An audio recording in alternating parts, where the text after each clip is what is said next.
Welcome inside another episode of the Sports Lodge, and this is the NFL Sunday edition.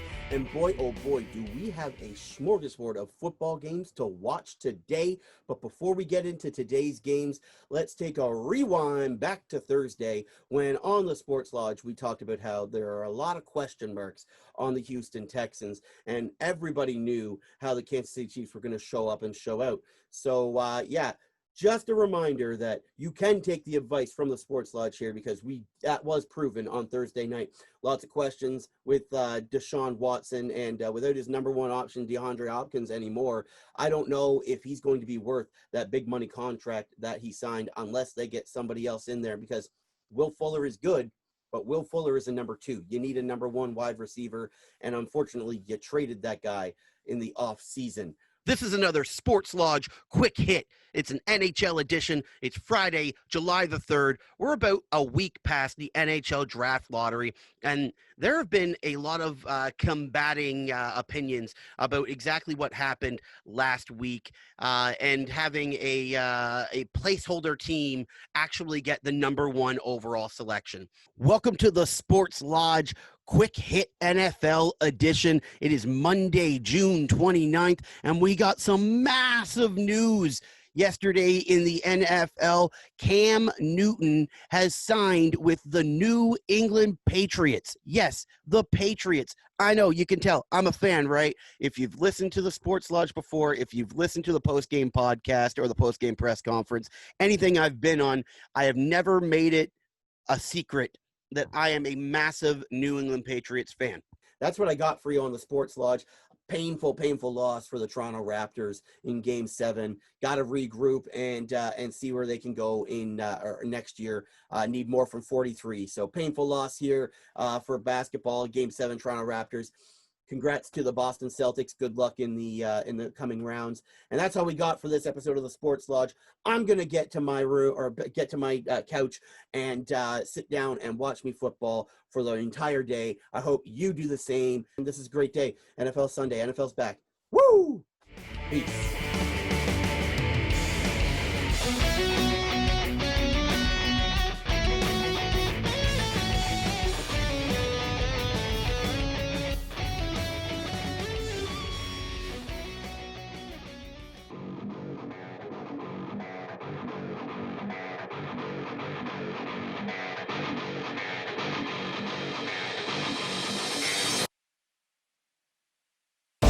Welcome to another episode of the Puncher's Chance podcast. I'm your host, John Lodge, joined as always by my co-host, Jordan Grenke, coming to you from the Sports Lodge, and Jordan's coming to you from Castle Grenke.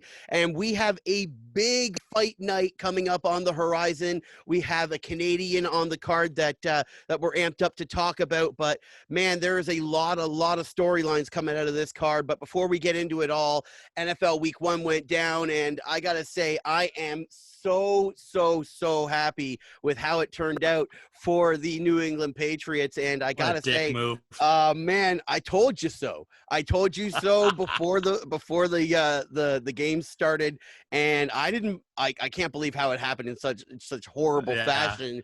But the Detroit Lions do it again in the fourth quarter. They just cough it away.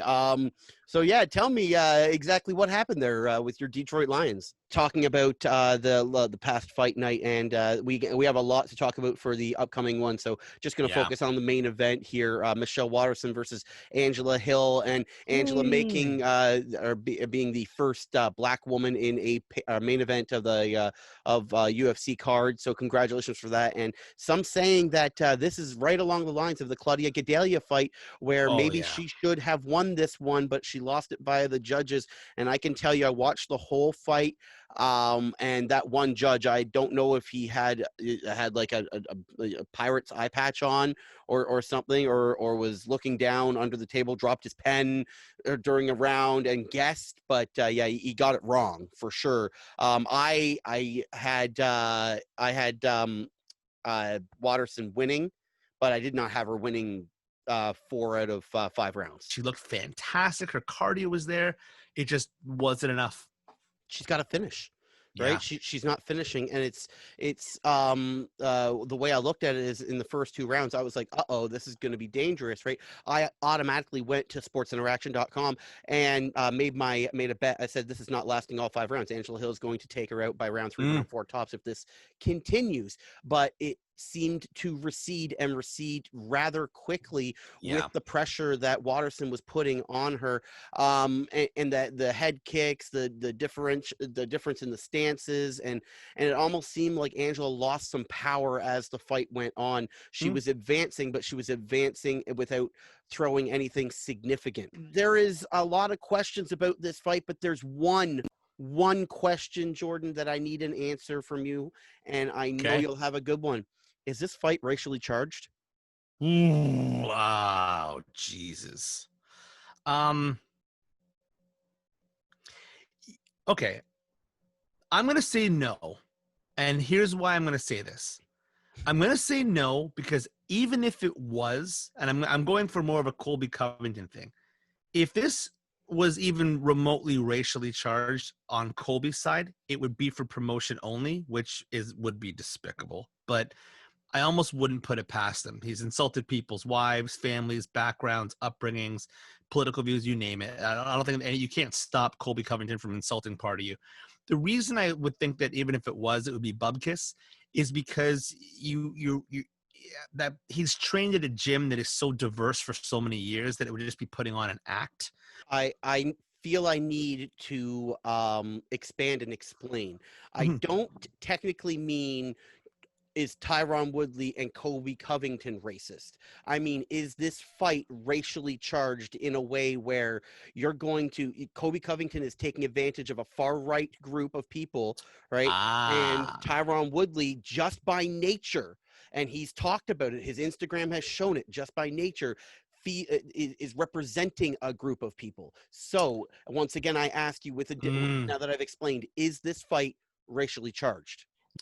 So here's where I stand on it, Jordan, and this is the problem I might have with it. And I guess I lied a little bit earlier when I said we were going to get into lighter topics because now we're talking about racially charged situations. But I was going to save this for the end of the show, so that's my disclaimer. Here's my problem with it.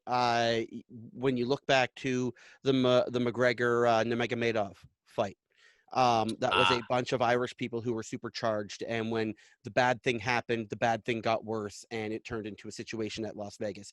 My problem, or my questions that remain in this situation are: should Tyron Woodley lose convincingly, and Colby Covington does something degrading that he's been known to do before? Does that cause a situation nationally? Does that cause a situation publicly? All right, we're getting out of here before we start unraveling into the entire world of sports.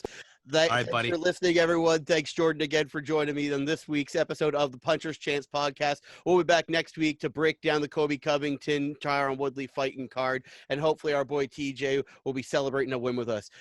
Thanks for listening. We're out of here. Enjoy the fights, everybody. Cheers. Later.